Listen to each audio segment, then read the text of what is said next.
म्याऊं और चीं चीं एक अनोखी दोस्ती। एक बार की बात है, एक छोटे से गांव में जहां हरियाली से ढके पहाड़ थे, वहां एक बिल्ली और एक चूहे की अनोखी दोस्ती की कहानी शुरू हुई।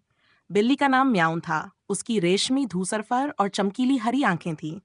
वह गांव की गलियों में दिन भर आराम करती और रात में चूहों को पकड़ने के लिए शिकार करती थी। दूसरी ओर चींची नाम का एक छोटा सा चूहा था, जिसकी भूरी मुलायम फर और नन्ही नाक हमेशा हिलती रहती थी। वह मिसेज शर्मा के रसोई घर की दीवार में बने एक छोटे से छेद में रहता था। रात के समय वह बाहर निकलता और टुकड़ों में बचा हुआ खाना लेकर वापस अपने छेद में चला जाता। एक ठंडी शरद की शाम को, जब म्याऊं खाने की तलाश में रसोई घर में घूम रही थी, तभी उसकी नजर ची ची पर पड़ी।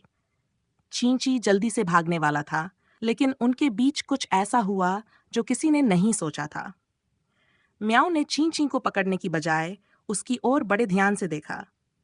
चींची ने भी देखा कि म्याऊं उसे नुकसान पहुंचाने का कोई इरादा नहीं रख रही थी। धीरे धीरे वह म्याऊं के करीब आया और दोनों एक दूसरे को ध्यान से देखने लगे। ऐसा लग रहा था कि वे दोनों कुछ ऐसा समझ रहे थे जिसे उनकी प्राकृतिक प्रवृत्ति ने हमेशा अनदेखा किया था, कि वे दोनों अकेले थे। अगली रात म्याऊं फिर से रसोई घर में आई और देखा कि चींची फिर से वहीं है।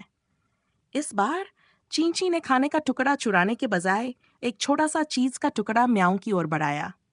म्याऊं ने उसे आश्चर्य से देखा और फिर उसने एक छोटी मछली की हड्डी चींची की ओर धकेल दी।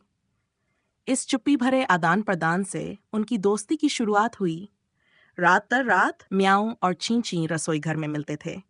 वे अपनी अपनी तरह से एक दूसरे को कहानियां सुनाते।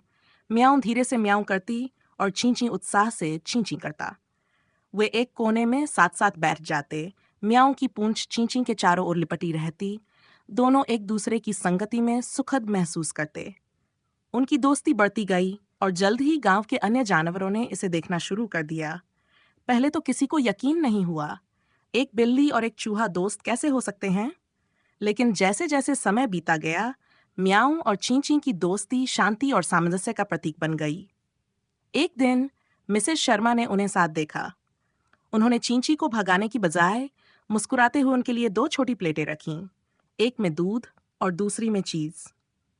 उस दिन से रसोईघर वह जगह बन गई जहां म्याऊं और चींची दोनों बिना किसी डर या भूख के एक साथ अपने भोजन का आनंद ले सकते थे। वर्षों बीत गए, मौसम बदलते रहे, लेकिन म्याऊं और चींची की दोस्ती हमेशा बनी रही।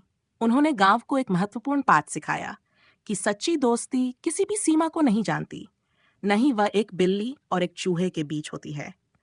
और इस तरह उस छोटे से गांव में, जहां हरियाली से ढके पहाड़ थे, एक बिल्ली और एक चूहे ने दुनिया को दिखाया कि दयालुता और समझ से सबसे बड़े दुश्मन भी सबसे अच्छे दोस्त बन सकते हैं। समाप्त।